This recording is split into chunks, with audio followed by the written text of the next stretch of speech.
नमस्कार, मैं रघुनाथ प्रसाद आज उपस्थित हूँ कोरोना से संबंधित एक महत्वपूर्ण मसले पर अपने विचार व्यक्त करने के लिए। भारत में कोरोना ने दस्तक दी 30 जनवरी को और 22 मार्च को माननीय प्रधानमंत्री जी के द्वारा टोकन लॉकडाउन की घोषणा की गई। उस दिन का लॉकडाउन पूरे देश में सफल रहा और उसके बाद 25 मार्च से लेकर 14 अप्रैल तक पहला, जिसे कहिए कि प्रॉपर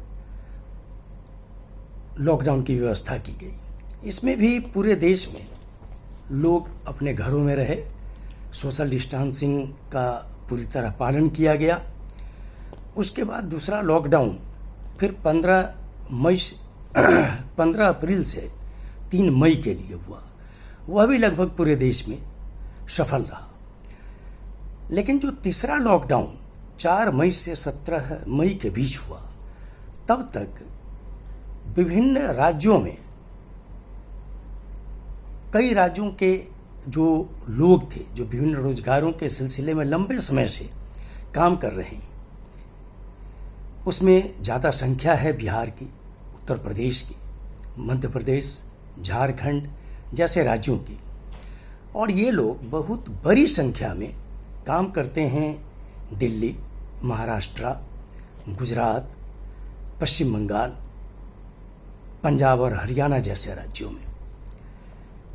जब वो तीसरा चरण शुरू हुआ, तब तक यद्यपि केंद्र सरकार के द्वारा और सभी राज्य सरकारों के द्वारा उन रुके हुए लोगों के लिए, जिन्हें प्रवासी मजदूर कहा जा रहा है, उनके लिए राशन की व्यवस्था की गई, कुछ राशि की भी व्यवस्था की गई। लेकिन तीसरा चरण आते आते चूंकि रोजगार खत्म हो गए थे, उन्हें सभी लोगों को कई तरह की दिक्कतों का सामना करना पड़ रहा था। और वे सारे के सारे लोग, चाहे वो बिहार के हों, यूपी के हों, झारखंड के हों, मध्य प्रदेश के हों, वो कमजोर घरों से जरूर हैं, लेकिन हैं सभी स्वाभिमानी। लगा कि अब बहुत दिक्कत हो रही है, वो बाल बच्चों के साथ हैं, परिवार के साथ हैं, बहुत लोग के परिवार गांवों में हैं। तो वैसी परिस्थिति में लोगों का धैर्य समाप्त होने लगा और उन लोगों का यह भरसक प्रयास रहा कि अब उन्हें अपने अपने राज्यों में, अपने गांवों में पहुंचाया जाए। फिर केंद्र सरकार और राज्य सरकारों ने व्यवस्था की। शुरू में तो बहुत बड़ी संख्या में ऐसा नहीं हो सका, लेकिन जब कई राज्य सरकारों ने यह मांग रखी कि ट्रेनों के द्वारा उन्हें पहुंचाया जाए, तो केंद्र सरकार और रेलवे मंत्रालय ने यह निर्णय लिया कि जिन राज्यों से लोग जाएंगे और जिन राज्यों में जाएंगे, दोनों राज्यों की सहमति से ट्रेनें चलाई जाएंगी। ऐसी अफरा तफरी की स्थिति आ गई कि अब सोशल डिस्टेंसिंग करीब करीब बड़े बड़े शहरों में जो रेलवे स्टेशन हैं, बस स्टैंड हैं, वैसे स्थानों पर गड़बड़ाने लगी। और ऐसी स्थिति आ गई कि लोगों का धैर्य जवाब दे गया और लोग जैसे तैसे सामान को किसी तरह लेकर, बूढ़ी माँ को साथ लेकर, पिता को साथ लेकर, छोटे छोटे बच्चों को साथ लेकर, गर्भवती महिलाओं को साथ लेकर लोग चल पड़े। उन लोगों ने यह भी, उन लोगों के लिए बहुत मुश्किल हो गया, चूँकि सड़कों पर पुलिस है। पुलिस बड़ी संख्या में, स्वास्थ्यकर्मी बड़ी संख्या में बहुत मेहनत से काम कर रहे हैं।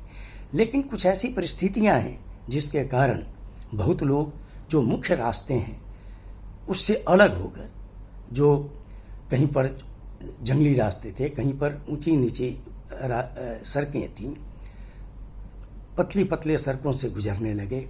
लोग रेलवे ट्रैक होकर चलने लगे और ये सारी स्थितियों में सभी लोगों को गंभीर संकटों का सामना करना पड़ा। इसमें बहुत ही दर्दनाक घटनाएं घटी। एक दृश्य तो ऐसा है कि कोई माँ अपने ट्रॉली को ही परिवहन के रूप में इस्तेमाल कर रही है छोटे बच्चे को ले जाने के लिए।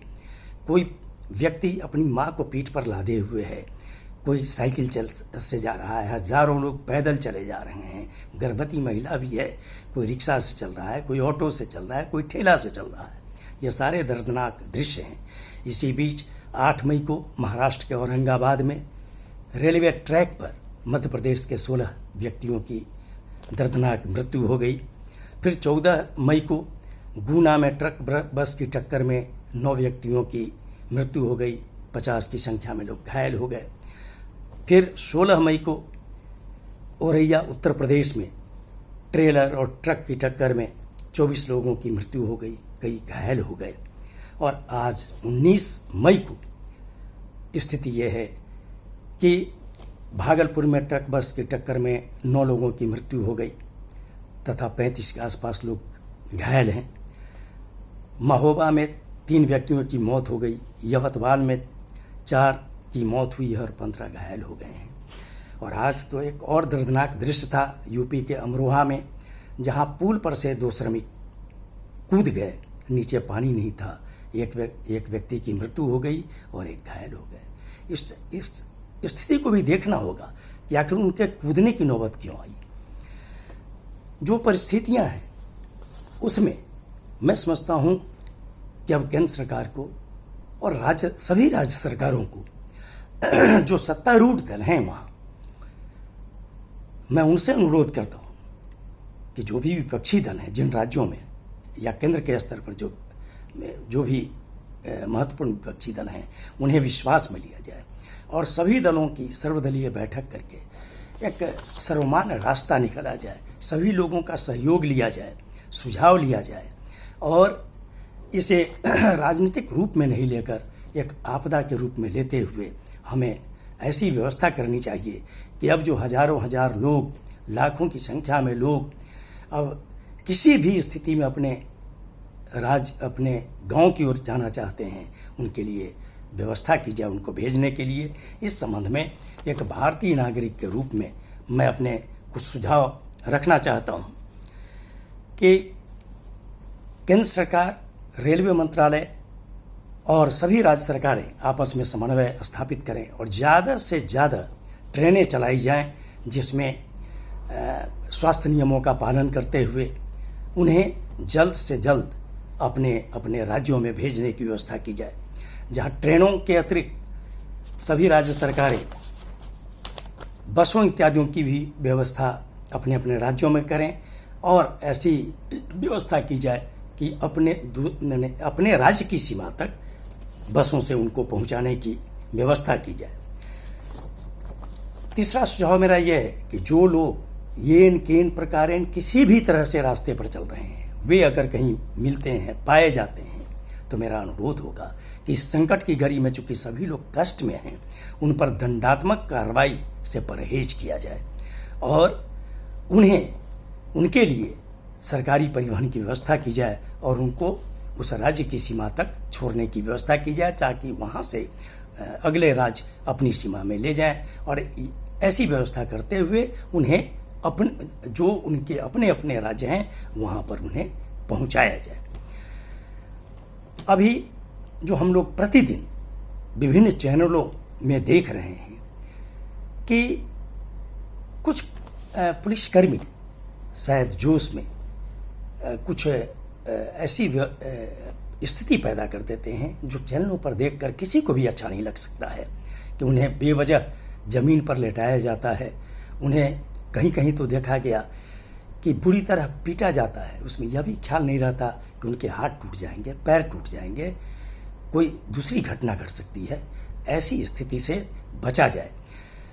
सभी पुलिसकर्मी, सभी स्वास्थ्यकर्मी, सभी प्रशासन के कर्मी इतनी मेहनत कर रहे हैं, इसमें ऐसे दृश्य से बचा जाए, ऐसी स्थिति नहीं पैदा की जाए। जो कष्ट में है उन्हें और कष्ट नहीं दिया जाए। अगली स्थिति जो है कि लोग स्टेशन के निकट जहाँ ट्रेन चलती है वहाँ पर अगर एक ट्रेन में 1200 लोगों को जाना है तो वहाँ जुट जाते हैं 5000 की स्थिति में, चूँकि कहीं ना कहीं कम्युनिकेशन का गैप है। ऐसी व्यवस्था की जाए कि ये भगदड़ की स्थिति नहीं हो। स्टेशनों के निकट, फैक्ट्रियों के सामने बहुत जगह देखा गया है कि हंगामा हो रहा है, चाहे पैसे के लिए हो, चाहे अन्य कारणों से हो। बस स्टैंड के निकट हंगामा हो रहा है। ऐसी स्थिति में बहुत जगह प्रशासन के द्वारा लाठीचार्ज किए गए हैं। आज की इस आपदा की घड़ी में मेरा भारतीय नागरिक के रूप में अनुरोध है प्रशासन से, सरकार से, कि ऐसी व्यवस्था की जाए कि ज़्यादातर प्रयास हो कि माइक के द्वारा प्रचारित किया जाए और लोगों को समझा बुझाकर हटाने की व्यवस्था की जाए, विधि व्यवस्था को बिगड़ने से बचा जाए और लाठीचार्ज से भी बचने की कोशिश की जानी चाहिए। जो ट्रेन और बस के द्वारा भेजने की व्यवस्था है, उसमें जो निबंधन की प्रक्रिया है, यथासंभव उसे सरल किया जाए। जितना सिंप्लीफाई हो सकेगा उतना ही लोगों को फायदा हो सकेगा। जो मृत्यु हो रही है इसमें, जो चल रहे हैं लोग अपने अपने राज्यों की ओर, जो मृत्यु हो रही है उसमें अलग अलग राज्य सरकारें अलग अलग अनुकंपा राशि की घोषणा कर रही है। इसमें भी मेरा भारतीय नागरिक के रूप में अनुरोध है कि इस विपदा की घड़ी में केंद्र सरकार एक नीति बनाए सभी राज्य सरकारों की सहमति से, और एक अच्छी समान राशि जो कहीं भी किसी की मृत्यु हो तो उस परिवार को अनुकंपा के रूप में, ताकि उस परिवार का भरण पोषण भविष्य में हो सके, एक समान राशि की व्यवस्था की जाए, ताकि कहीं पर कोई अलग अलग तरह का निर्णय नहीं लिया जा सके। इसके साथ यह भी मेरा अनुरोध है कि बहुत जगह एक्सीडेंट वगैरह में ऐसा होता रहा है कि जो परिवार एक्सीडेंट में मरता है, जिनका सदस्य, उनके परिवार से किसी न किसी एक व्यक्ति को सरकारी सेवा में लिया जाता है, चाहे ग्रुप सी में हो या ग्रुप डी में हो। अगर ऐसी व्यवस्था हो जाती है तो मैं समझता हूँ कि जिनके परिवार के लोग कोई एक्सीडेंट में जो सड़क पे दुर्घटनाएं हो रही हैं, उसमें उस परिवार को बहुत बड़ी सुविधा प्राप्त हो जाएगी। और एक और अंतिम सुझाव कि रेल ट्रैक पर जो बड़ी संख्या में लोग चल रहे हैं उस पर गश्ती कराई जाए, ताकि औरंगाबाद महाराष्ट्र की जैसे घटना की पुनरावृत्ति नहीं हो। अंत में मैं पुनः आप सभी लोगों से अनुरोध करता हूं कि आप लोग कोरोना से बचने के लिए सभी सरकारी निर्देशों का पालन करें, और प्रशासन से, सरकार से मेरा अनुरोध है कि मैंने जो सुझाव भारतीय नागरिक के रूप में दिया है, जहां तक संभव हो सके इस संबंध में आवश्यक कार्रवाई की जाए। आप सभी लोगों को बहुत बहुत धन्यवाद। मेरा ये वीडियो पसंद आया हो, मेरे विचार पसंद आया हो तो इस वीडियो को लाइक करेंगे, शेयर करेंगे और इस चैनल को सब्सक्राइब करेंगे, और यदि बेल को भी छूने का कष्ट करेंगे। आप सभी लोगों को पुनः बहुत बहुत धन्यवाद।